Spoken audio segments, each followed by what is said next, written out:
Yep, I think we're live, guys. Let me just, I got to do my little thing here to make sure I share it. Hello, everyone. Hello.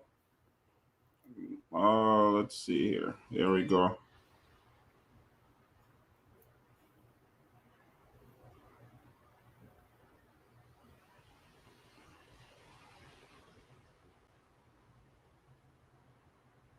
Okay, I can see us now. I can see us.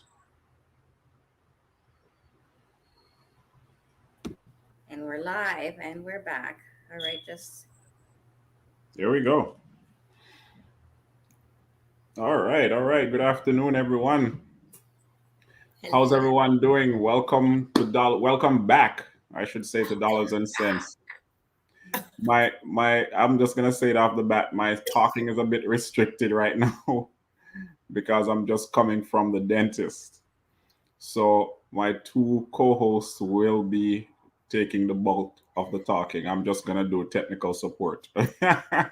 And yeah, but we've been off for a while, guys. So I'll just let you pick it up from there. Shout outs to everyone. Happy New Year. Happy Black History Month. All these different things. All right. Happy New Year. hello Happy Black everyone. History. We've missed everybody. We've missed each other. Been Yep. a Yep. lot going down, Oh yeah. Hmm. right? A lot going down, but it's so good to be back together. And, we got to hold up KP in the prayers, man, and for us not to laugh because I have to say, when I saw, I was like, so we are going to be happy to help, facilitate the chat, and KP will jump in with a few words here or there Yes, Yeah. yes, that's Yeah. yes. manageable for him. But yeah, Hmm. we're excited. I'm excited to be here. So again, my name is Billy Jane Bolton Rojo with PCal Financial Group, and And Keisha yes, I'm Keisha Johnson from RTS Mortgage Financial. and Yes. KP. Well, of course. Well, they all know me. Like I said, We know you. I support these individuals on here. They're the professionals, right? Ah, I no, just come on. support them. So much value you bring, man. Oh my Yes, goodness. But What, we're what, all here whatever together. Pardon? whatever you all need, I'm here to facilitate. Listen, All right. KP holds down the fort, like yes, yes. really, So we are so grateful, but it's so great to be like excited to be here with dollars and cents, Yes. right? Yes, Yes. Talking about yes, our yes. dollars and talking about not just the cents, but actual cents. So, Yes. it's Yes. great bringing different content that we think will help the community. And I think this is so timely because, we are in Black History Month, right? Mhm, February. You know it. Yeah. Granted, a lot of time people say, well, it's not just February. I'm black all the time. It's not. I mhm. don't just want a month, but it's not necessarily just about February only. We understand that, but Yes, yes, Yeah. for yes. all That's the how we things like to black be. people have been through, right? Yes. Yeah. It's an opportunity for us to remind each other and remind everyone else, and to share and to talk about the things that we have been through and the things that we are doing to Hmm. Absolutely. advance issues within the black community, Yeah. highlight as well. I Yes, love that because yes. I was actually curious to know, like, what you guys, what your thoughts were about Black History Month, what it means to you. And amazing, Keep you like kick that off right now, sharing Yeah. some Hmm. of your thoughts about that, right? Yeah, I mean, yeah, yeah, just like other things that we've discussed on here, Hmm. I didn't know about Black History Month. Even if I heard it, it wasn't clicking in my head. Yes. I grew up in Canada, living in the US now, but nothing was clicking. They were celebrating it, they were talking about it. Martin Luther King, Malcolm X. While I was there and I was younger in middle school, high school, I didn't understand. I didn't. Mm. I've heard about Rosa Parks. You see individuals who understood the culture a little bit more than I, Hmm. and sometimes you even thought these folks were like too black. You know, Interesting. yeah. What do you Honestly, mean that by that that? was understanding Elaborate, from a black please. person. I saw these individuals as too militant. Hmm. Too Ah, vocal and too vociferous, and it's ooh, I not like until that word, yeah. vociferous. Yeah, man. It's like I just didn't get it. I didn't get Yeah. it, Yeah. No, I hear right? you.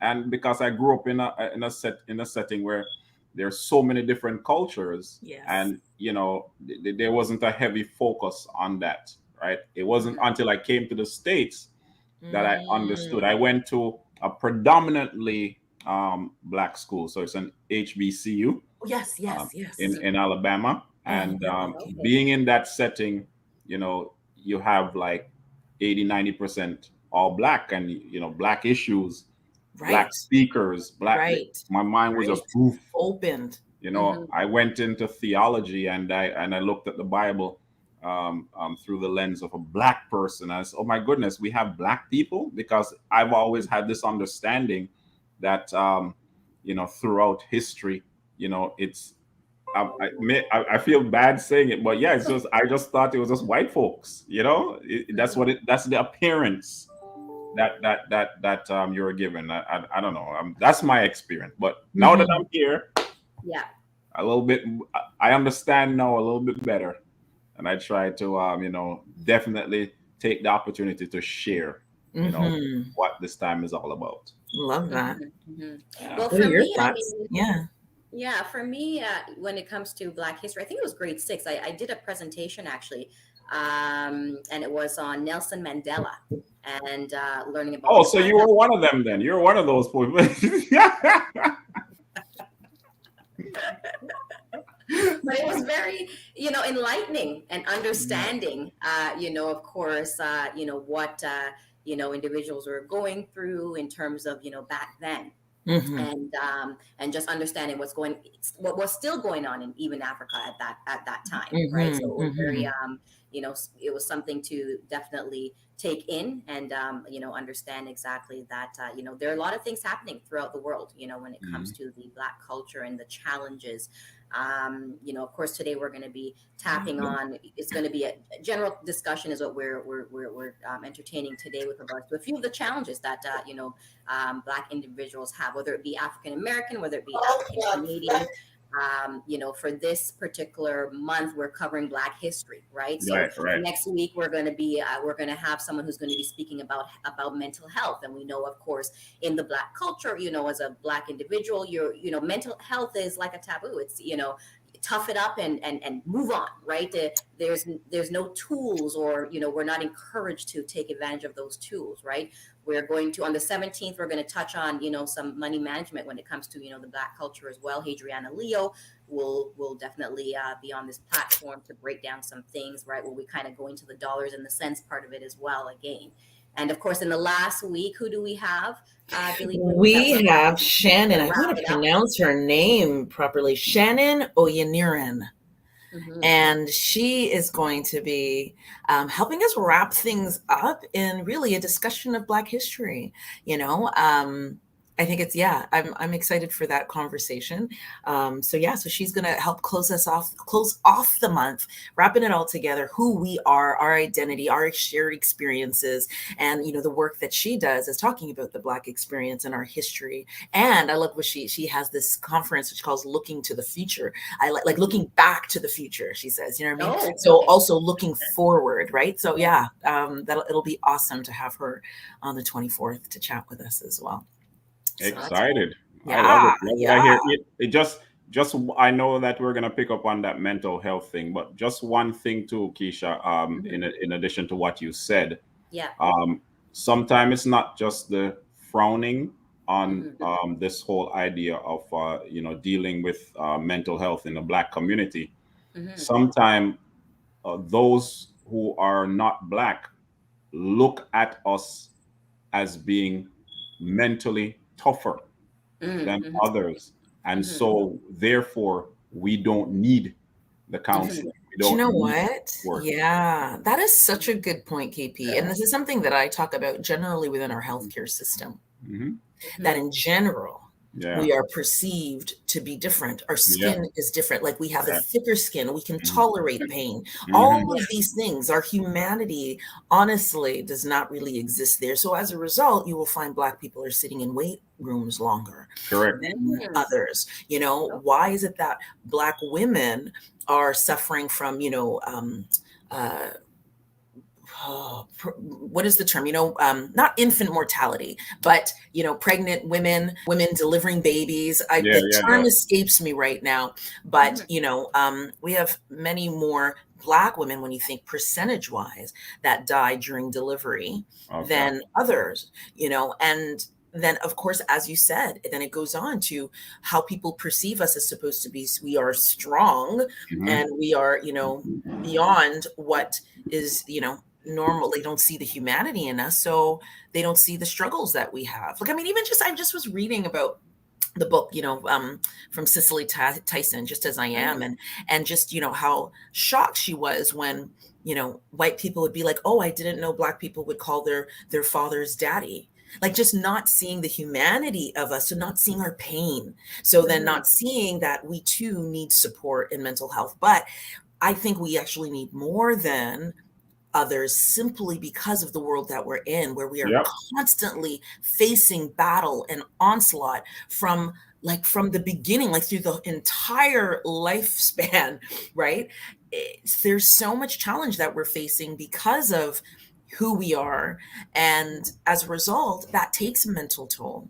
Yes, And so yeah. we are in need of those things more, but we don't seek that out for cultural reasons. But then Yeah. also, we also embrace that mentality that we are to be strong, and we don't cry, and we, tough it out, because those are all of the things that, we've also internalized about Yeah. ourselves. We've Right. talked, So I we've think been this taught to them. conversation next week is going to be really, really good. And, I mean, when I think about even like just Black history, I mean, having conversations like this is great. I think it's important for us to see our humanity, for us to Mhm. see our accomplishments, past, Yes. present, and future.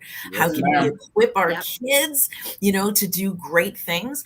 And, I was just on a session yesterday from, because we're, Keisha and I here are here in Canada. In particular, I'm in the Durham region. Keisha, you're also in Durham region, which Yes, is, yeah. the eastern suburb of Toronto. Mhm. And I It's nice attended to the be there. Whitby Chamber of Commerce. They had a, Black History Month event, and the amazing Rosemary Sadler, who was like the president, I want to say Black History Society. I can't remember the organization. Anyway, Mhm. she came and she did a talk, and it's just like how you feel about yourself when you see and you celebrate what people have been doing in spite of adversity. You know what I mean? And it's just really empowering, inspiring. It was an awesome session. But I think it's good for us to know, what are those accomplishments? Yes. A lot of people hear about, like, the Harriet Tubmans and the Rosa Parks, but let's talk about the things that are How about happening the here monarch? in Yeah. Canada.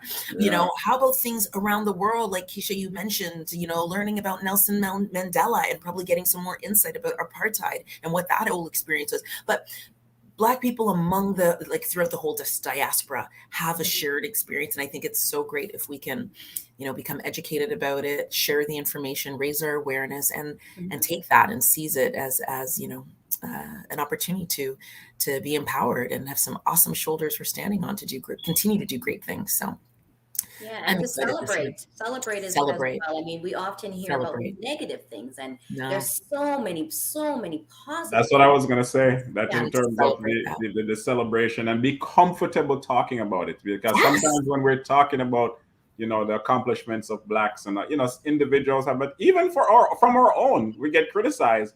Why are you talking so much about black folks? Because we don't see enough of that. The commercials don't have black folks in it. The TV shows, whatever, the movies. We're still, if we don't get a Black Panther, or we don't see Salisbury.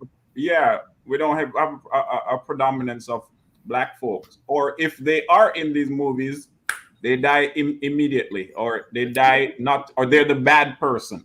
you know Yeah, they you don't realize how you internalize all those things. So Right. They're it's true. pushing stereotypes. They're the drug dealer. They're the gang member. They are Yeah. Yes, the yeah. abuser. You Yeah. know. Mhm. Yeah. Mhm. Yeah. So I really appreciate what you said about celebration. And I think that we need to really seize that element of Black History Month more, because, when we talk about some of the past experiences, and we spend a lot of time in that, it's traumatizing. yeah. And you feel that trauma, you feel that hurt, you feel that anger, and, for us to, we recognize that is part of the history. It's not our whole history. you Mhm. know Yes. our Yeah. history started, like, there's amazing things in our history, when you go back to the continent and what was happening on the continent. And, I mean, that we need to talk about and celebrate and know that that's where we're coming from. And we can continue to move towards that because we are we are an amazing people. I love it. I love it. We are an amazing people. Not only are we wouldn't trade it for nothing. Yeah. Wouldn't trade it for nothing.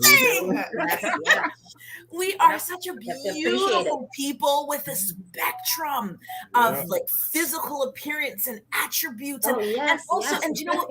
Oh my gosh, like beauty. Let's not talk dance. Let's not talk music. Please, the spirit flows. Like, we are an amazing people, and that need not be extinguished. We use this time to celebrate it, you know, and for our kids to see it and celebrate it, you know, that yes, you're Black and you're beautiful. Not everyone wants to use the term Black, but of African descent, you know, and that is powerful. Do you know the kind of land you come from, the rich history, the richness, the legacy, you know, it's just been interrupted. And we are continuing on where we left off. So I love this platform that we get to do this, especially in this month. So this is for the culture. This is for the culture. Yes. Yes, indeed. And I think it's being embraced more amongst our own who weren't that comfortable in their skin, you know. It's being more embraced, more appreciated. I remember as a young child actually watching this movie called, I'm not sure if you've heard of it, Imitation of Life. Have you ever watched that movie? Yeah, so it was a young girl. She was actually mixed, right? But she, as they would call it, passing. And her mother was very, very, very dark skinned, right? Her mom was actually, I guess, the nanny or in the household. And when she got older, she moved away, and she wanted nothing to do with her mother at all because it revealed that other side of her, right? And I mean, she went away, she did some acts and, dancing, all that type of stuff, and didn't come back actually until her mom had died. And she was so remorseful. She cried, at her feet, as and all because just wasn't comfortable, with herself, and the shame of it all, and and society brought, in those times, society did bring that type of shame, and with regards to where that action came from. And although it was a movie, but I'm pretty sure there's a lot of those type of situations, happening in terms of that mix. Type of race, and accepting, your culture and where you're from. But that side of my culture, Keisha, it is for me personally, it's a motivating factor. Yes. Because sometimes the pressures, they're not always external. Sometimes it's internal, because, like I said, within our own community, we battle certain things, light skins versus dark skins. Yes. Colorism. Right, colorism and all that. The educational battle, not understanding that we have this battle on a larger scale and externally that we have to deal with as a people. But the motivating part that I'm talking about is that when I see these things happening, whether it's in my community or definitely outside of my community, I use it to educate people, number one, or push back against the narrative or individuals who are like the story that you or the movie that you're talking about there. I love the fact that I came from humble beginnings. I'm not ashamed of it, because I've learned some valuable lessons. I have, been taught things. I'm more resilient, right? I can handle things, so there are some bad things for sure. And we didn't have to go through it, but we did. But your spiritual side, you have God on the other side there, and that's helping you in your situation, and you're strengthened as a result, right? Yes, All these pressures, right? So I would encourage individuals, man. Unlike that young lady in that movie, these movies are usually nice because you have the person has a coming of age, or they come back around to where they appreciate the mother died, but you can appreciate who you are. Appreciate who you are. Love Yes. yourself, like Billie Jane was saying, right? But use the negatives, man, to drive you, to encourage people and to Yes. elevate yourself. Yes. I Mhm. love that. Mhm. Oh yeah. I love that. So we're like chatting about a few things, right? Huh? Say that We're again. like chatting about a few things. Yeah, because like you said, this time of year brings out the spirit. It, you, I want to go get something now. I don't know what. Something symbolic of this time. Yeah, I should have had on my African garb, man. Yes, me too. I was hoping I had one too. I don't have it. Me too. I Yeah, should have been wearing something next time. Yeah, I know. Next, you know what? Next week I will have something. next time. I will. We'll all come Yeah. garbage. We'll come. To represent. All right, so what are we gonna transition to now? Like in terms of what are we dealing Yeah, with? so I mean, right now, we as we said, with regards to some of the challenges, we're Right. just kind of speaking on some challenges as a Black culture, as a Black community. Some of the challenges, kind of highlighting. That's what this session is for, and hoping that with these things being highlighted, whether it be on our platform, on other platforms, and hoping that there's change that's in process, right? Because we're still dealing with some of these things, right? And so Yeah. we want to hope that, of course, as time progresses, that it will get better and better, right? It may never be perfect, right? But in terms of opportunities, where the Black culture is concerned, some of these things that they face, it holds us back in life, right? Sure. Especially when it comes down to the pocket and trying to get ahead, trying to set your family legacy. Some of these systematic things that has been set up has put up roadblocks, right? Or made it a little bit impossible. Well, I don't want to say impossible, challenging, right? Because barriers have been broken down despite some of these roadblocks that have been put into place. Yeah. If we want to, of course, play one of the videos as myself, of course, in the real estate industry. Now, I have not come across, and be interested to see if anyone pan in who listens now or who listens later. I haven't come across any articles specific to here in Canada as to some of these things that's been happening in the real estate market regarding appraisals and property values being put less if you are African American for these videos versus if you were Caucasian. And so these are some of the challenges, because when you sell that property now and you're trying to attain some funds from that property, you're getting way less than what it should be. And your financial goals are put back a bit based on that. So these are the things that we're highlighting, and just some of the things that our Black culture is facing over time and still facing in some areas. Highlights. All right, so we're gonna do the video here. All right. Cool. Let's see if your techie friend is able to get it going. Let's see here, and it's this one. Can you guys see it? We can. Yep. The racial discrimination lawsuit in Northern California highlights an issue that many African Americans have complained about for decades. Home values set too low when the owners are Black. Tanisha Tate Austin and her husband Paul say a white woman who appraised their home set its value at less than $1 million. So they ran an experiment. If they had a white friend stand in as the homeowner, would that raise that number? And Warner shows what they found. This was completely different. Paul and Tanisha Tate Austin have been remodeling and improving their Marin City home ever since they bought it 5 years ago. So you open this up here. Yeah.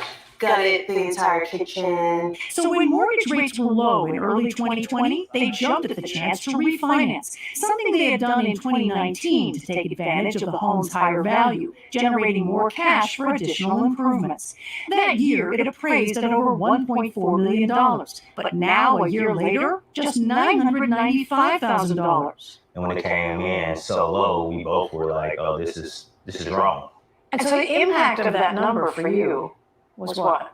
Significant. I mean, it's the financial impact, but it's the emotional impact. It's the feeling every day, like the tax of being African American in this country. Like, you don't know. It's a coin toss. You're not for sure what's going to happen.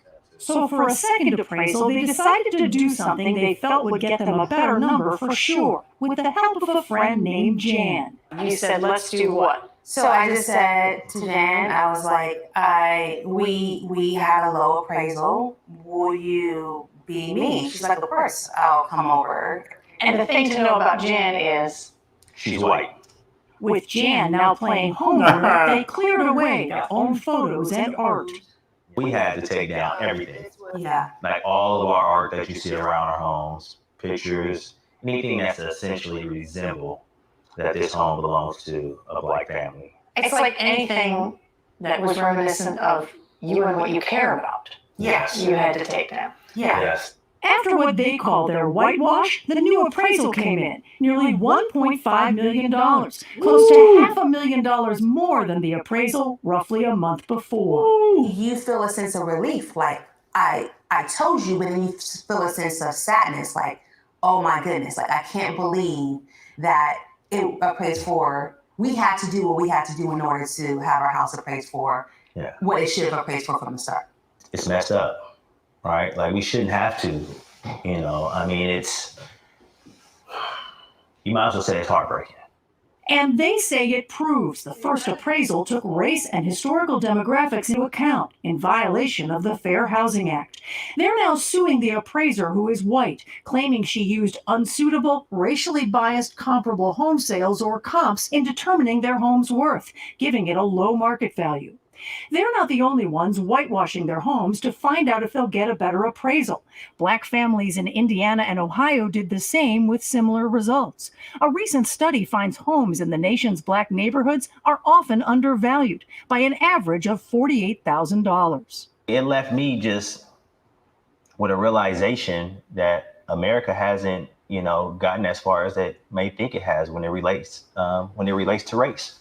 CBS News reached out to the appraiser and the company for comment, but have not heard back. We really want people to understand that the practices of the appraisal system perpetuates Black people of color from being able to build wealth in their communities. And that has to stop.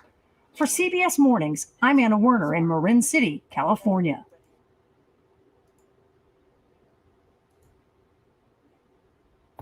You see that, guys? Wow. There's just so many things, that was said in there. Outside of the obvious, them appraising their homes so low, but they talk about the emotional impact, right? What's gonna happen? You get up as a Black person, you don't know it's gonna be a home. It's gonna be something else that's affecting you, right? It's like a coin toss when it comes to your life, as a person or as a family, right? Other things that struck me was the fact that they spoke about the not just the emotional impact, but the financial impact, because that's huge. I think you're muted, Keisha. The financial impact, and that I think that's huge. You can do, you're trying to get out of a situation. You're trying to better yourself, better your children, better your family. Mm-hmm. Yeah, I don't know, just quite a few things. Yeah. Yeah, I have to admit, just a little bit speechless in the sense that, it's just trying to understand why. I guess we do understand, but just to have that mind, to do something like that and do it maliciously, it's as I said, as someone being in the real estate industry, I have not come across any personally, right? And remember, I'm on the financial side, right? So I don't know if any realtors have experienced that here in terms of working with clients and stuff like that. But I think it's very sad to know that someone can do that they can do that purposely, right? It's very sad. So purposely, it's a power issue. They had the means, they had the backing to even do stuff like this. And if they're willing to do something like that, if they have done it to this couple, you can be sure that it's not the first time. Yeah. Yeah. You know, Mm-hmm. yeah, there's just so many things to parse out of that story there, and Mm-hmm. you know, it's another example of what it means to be black in North America, Yeah. right? Yeah. It's not an Just American thing; it's a yeah. North American thing, Mhm. And right? as we seen at the end there, of course, not just that family. I've seen different things pop up with regards to this has been happening, right? So it's Mhm. showcased about three other couples in this particular broadcast there, but I'm sure there's plenty more. Oh, And yeah. I wonder if there's some that thought it was okay, and wow, I didn't realize it was so low, but okay, and just went ahead, made their sale. A Somebody mixed purchased bag. off of that, Oh you yeah. know, yeah, Yeah, and you're gonna get a mixed bag of yeah, situations. Some, like you yeah, said, they some just go with caught the it, some flow. are savvy Yeah, enough. Others, well, I'm just trying to. Maybe they've never come upon money like that before, yes, and that is yeah, significant. That is significant for them, and then hmm, didn't realize that they could get even more as a result. So happens all the time, man. Happens yeah, all the time. hmm, hmm, Yeah, no, it is. Sorry, guys. Actually, I'm like, okay, I'm curious to know what's happening here in Canada, you yeah, know? Yeah, So yeah. I'm like quickly, I'm like on StatsCan and I'm like taking a look at what, metrics are like here in that, what it was very interesting when they were talking about some of the metrics there in terms of home ownership and things like that, right? hmm, And it's interesting because yeah, we are lagging a bit behind. This is in 2016. Now this says wait, this I think it's as of 2018. Now it's hmm, not talking about it's not about values, it's just really about home ownership. And I'm seeing here that like 48%, which actually is not too bad, but 48% of Black, this is interesting. I don't know if this is accurate. Like, well, Stats Canada says 48% of people own a home. Of Black people amongst the population is 73%. So maybe it's really understanding what ownership, yeah. Yeah, 48% own, 52% of the Black community, 48% own, 52% rent.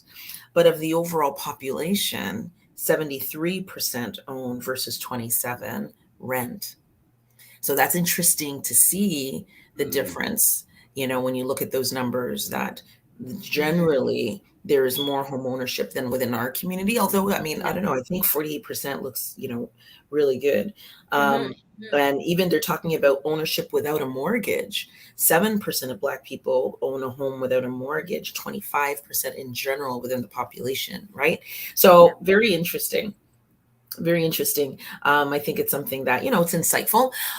yeah, What I get from that article, I think it's the importance of having some awareness of where those yes, roadblocks are, because sometimes we navigate through life not even knowing.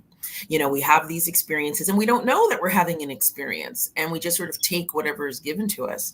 But when you have an awareness that these are some of the barriers that you may be facing, then you ready yourself and prepare yourself for that battle. Like arming yourself with the Caucasian friend who will do, and this is not something new. I mean, they did it, but I remember reading the story about Mr. Denham Jolly, who started the BBPA, the Black Business and Professional Association, and what he needed to do because he owned a senior's home, right? He bought property and things like that. He was a very successful businessman, but he hmm, had to solicit the assistance of non-Black people to yeah, make things yeah, happen because of mhm, all of the barriers that he was facing. So I think it is insightful to know that this is where you may be up against. So you don't necessarily just accept what's given yes, to you. So this is yes, just talking about the financial. I go back to the healthcare because I've had my own experience in the healthcare system. Don't hmm, just accept what's going on, because when you have an yes, awareness that you may be facing, discriminatory actions, then you can take some action to hmm, seek some remedy, right? And some other approaches to do things. Advocate more strongly for yourself, because a lot of times we walk through the world not even knowing that these barriers are there, yeah, right? So yeah, it's really disheartening to see that, and we are trying to overcome, like we could, as especially I know like within the States, the wealth gap is like yes, yeah, yeah, incredible, and Yeah. you've hmm, got families that are trying to overcome that wealth gap, and every step of the way hmm, being undermined. yes, The yes, yes, the impact of the pandemic, it's still being studied, Yeah, but the information is slowly coming out, and once again, of poor communities, but especially Black folks or people of color, the impact of this whole situation is even greater. They're talking about school, for example, with children, right? These parents are in jobs where they don't have somebody to stay home, right? They have to go to work. They don't have the privilege or the opportunity to say, well, I can take X time off. I have some funds saved up. So, there is that whole impact with the schooling situation. Yes. Businesses that are affected, right? Usually a lot of individuals in the category where they didn't have it in the first place, right? Poor individuals in this poor category, they are being affected, but the big box stores and the bigger companies are perfectly fine. They're thriving. Yeah, so it's something that we always have to keep in the forefront of our mind. Exactly. Right, and just be looking out for and just address it when it comes up. Yeah, exactly. I don't know. Honestly, I don't think we'll ever stop the struggle. Right? Yeah. I'm speaking from another perspective, of course. Being I have a religious aspect to this whole thing that we're doing here in life. I think that struggle will end one day. But as long as we are operating in this world, man, the struggle will always be there. Because and it's not just limited to North America. It's all the way around the world, Yeah. No, I think it is. I think it is very.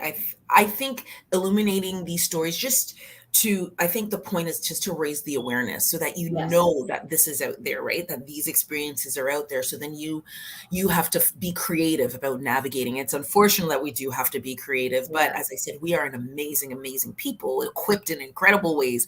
And we can be creative around these things, but it's the awareness. And, I can't help, I've mentioned the healthcare system more than once, but, I saw something in England because you were talking, KP, about COVID.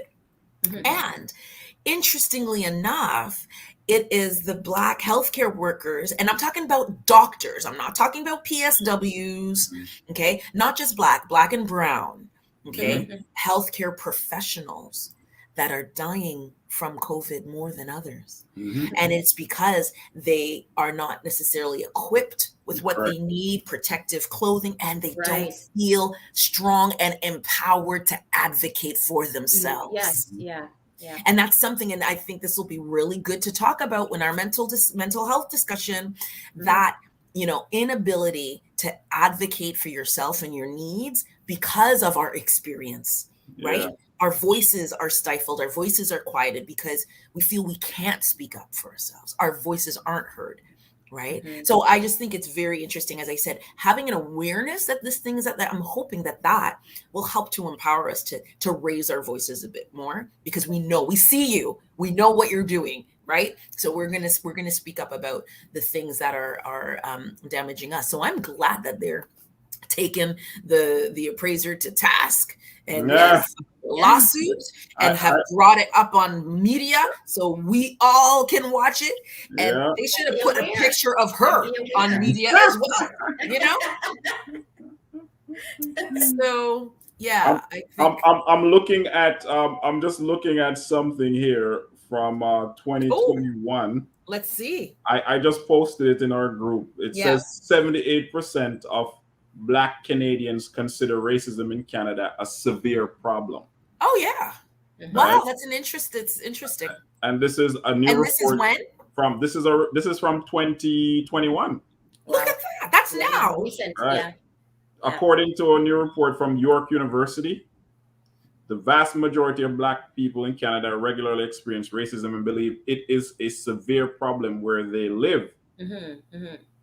The inaugural Black Canadian National Survey asked 5,000 people across the country for their views. This is a full 78% of Black respondents said they believe racism is a severe problem. 70% of Black respondents said they experience racism regularly.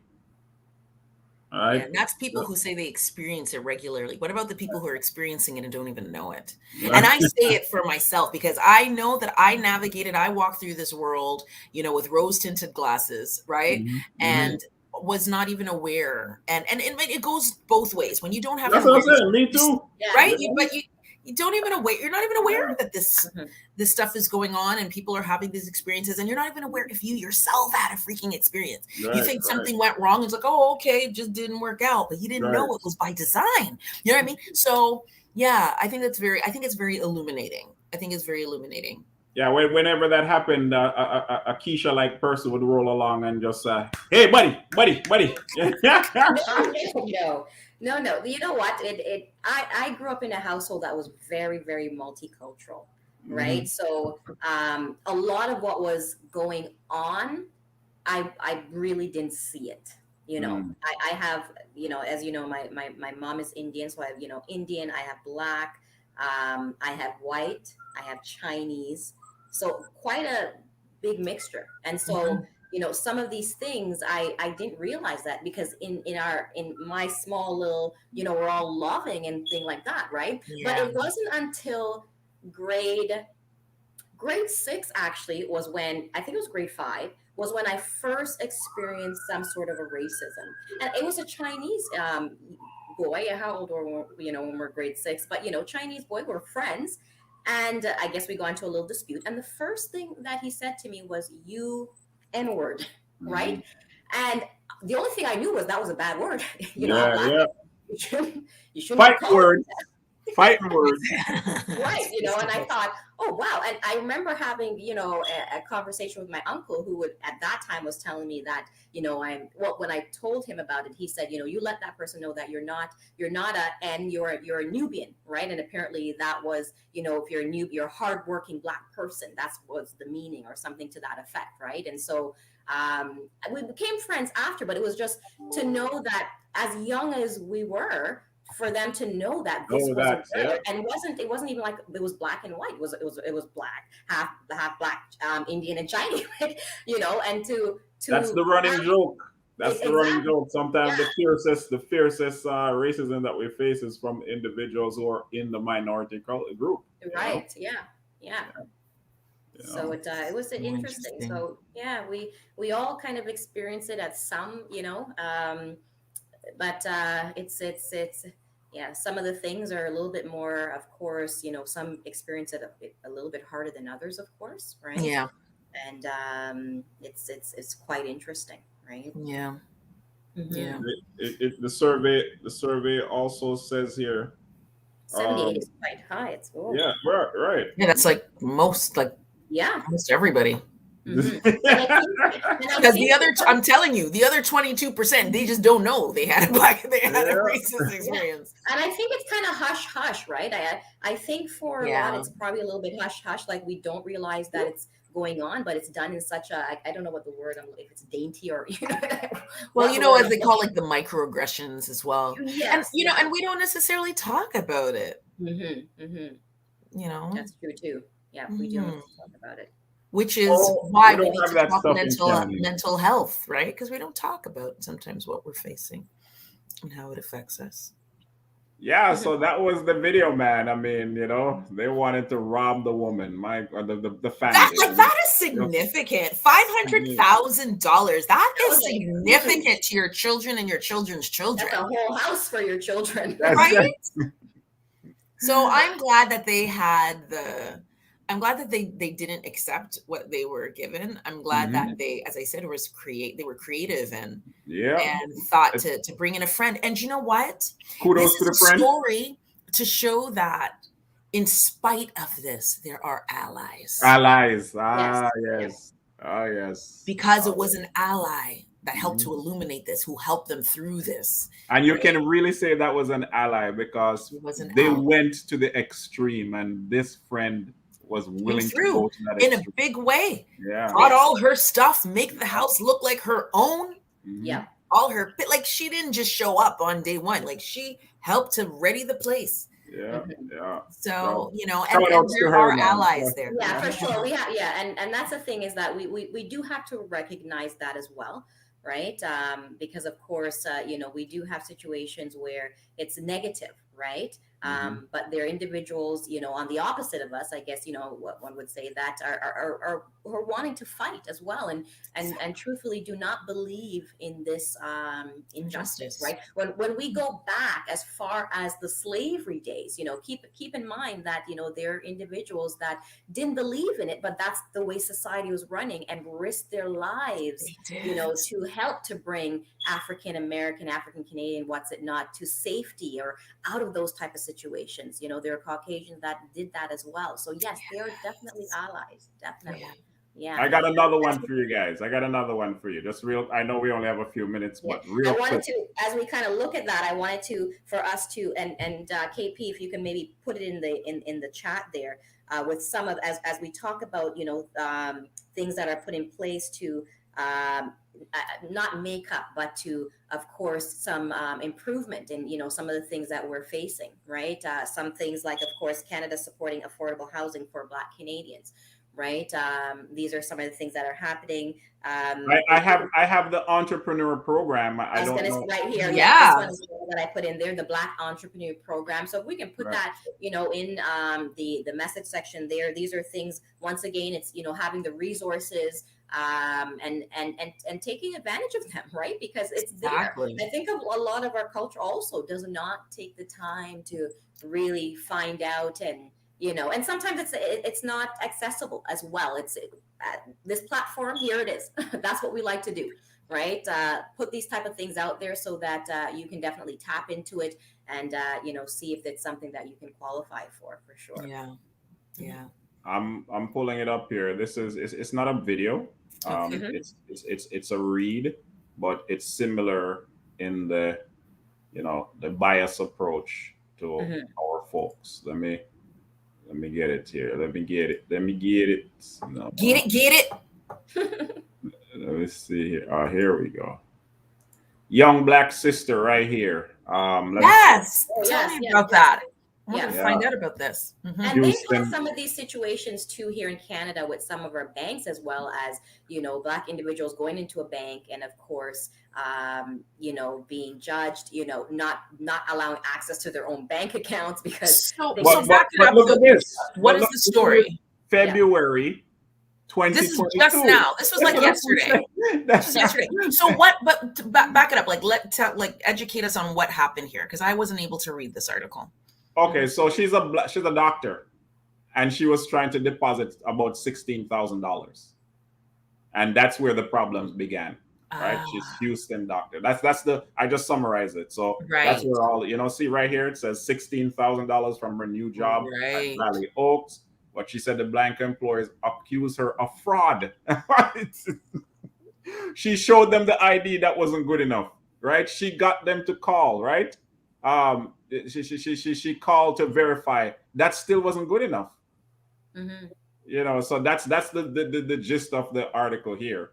But there she is, a sister, right here, and a doctor. She's wearing her lab coat, right? I mean, how it's often hard enough to get money, but then you can't even get to your own money. Right. That's right.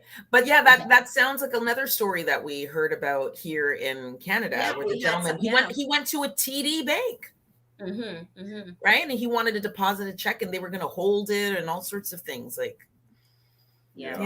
there are. Wanted to share that one real. We see like the struggle continues. We're celebrating up until February 2nd, 2022. Yeah. Yeah. Wow, that was yesterday. Yeah. It was just now. Well, do you know what this does for me? Okay, sorry, no, go ahead, KP. What were you saying? Yeah, and just to compound, you got like a whole bunch of these things. Yeah, so which goes back to how we started. We said, yes, we're celebrating, but we're also pointing out that the struggles are still there. That's right. Yeah. Right? That's right. And we can't stop fighting. We can't stop pushing through. That's right. The struggles are still there. That's right. So we're in an interesting situation. You know what I'm saying? We're trying to balance both. Of course, we're trying to do away with it, but I don't know if we'll ever. It's something that we have been dealing with as a people. We fight it. You fight it outside. We fight it inside. But I still love the fact that we're Black. And Yeah. Yeah. And I don't know, I still have hope. Like when I see these things, what it does, and I appreciated so much what you said, KP, too, at the beginning when you were talking about some of our struggles, our experiences, things like that. Like it's really, it's not just for us, it's for others, you know, and it's to be able to advance things. And you know, I see these things and it riles something up in me that I'm like, yeah, this is why I got to do what I'm doing, because I want to, is like a solution. And I love that we've gathered here together as a platform, because this platform is a solution, raising awareness, letting people know, and you know, and giving them the dollars and the cents about what's going on, but strategies, creative strategies to kind of circumvent some of these difficult pathways that we've got to navigate, right? And you know, I am encouraged that I need to press, I need to keep going, I need to keep doing the work that I do, because you know, for me, when I hear about, you know, interruption and generational wealth, that breaks my heart. I'm all about legacy and hearing about what are some of the things that hold us back. Definitely hearing that story about home ownership, but they said that like in the States, Black people have much higher debt, so that makes it harder for them to get the funding, right? On the political side, you know, I'm watching the time. I remember, Keisha, you gotta go. The one of the reasons why I get upset with politicians is because you make promises and then once you get into power, you forget. And the reason I'm saying that is one of the big fights over here right now has to do with student loans.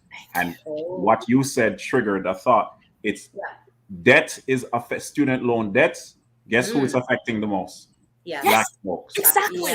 Exactly. So, you know, because we see education as a way out, and we will pursue, and you know, but at debt. So that's why, like, I just, you know, for the work that I do, I'm just so passionate about our kids. I love that we're bringing this information together. I want us to celebrate our accomplishments, past, present, and future. I want to, like, you know, I mean, I'm just so much about that next generation. How can I help that next generation to be able to overcome some of these? How can they dream? How can we be our own bankers, that we don't have to worry about the sort of predatory practices? How can we be our own appraisers, so that, like, how can we be providing all of those sources and these resources to support us as a community, that we can now help to take care of each other? Do you know what I mean? And that can only happen as, you know, like, we, you know, anyway, I'm very passionate about kids and families, and how do we get our kids to the next level, and how do we protect them, and all of that kind of stuff, right? Because I want everyone to become homeowners and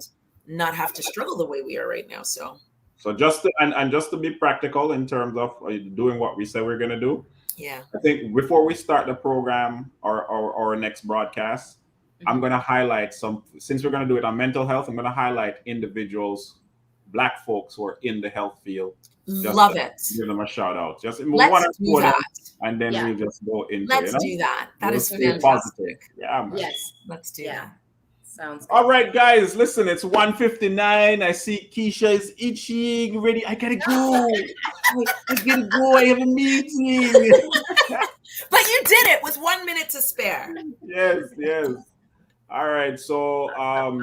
you know, next week, right? Yeah, next week we have Jermaine Parker, who's going to be touching on mental health. And, you know, definitely looking forward to that. And as you know, here we are bringing knowledge and opportunity to those in our community. That's what we're here to do, for sure. Yes. And we are also here to help you. What is make sense of your dollars. Yes. Make sense of your dollars. There we go. Love it. All right. So until next time, folks. Next time meaning next Thursday, 1 p.m. 1 p.m. You know, happy Black History Month. Take care of yourself. Get some exercise. Get some rest. Go walking. You know, make sure, you know, we're still dealing with COVID-19. So want everybody to be safe. All right. Stay healthy. Stay Black and stay strong, everyone. Catch you later. All right.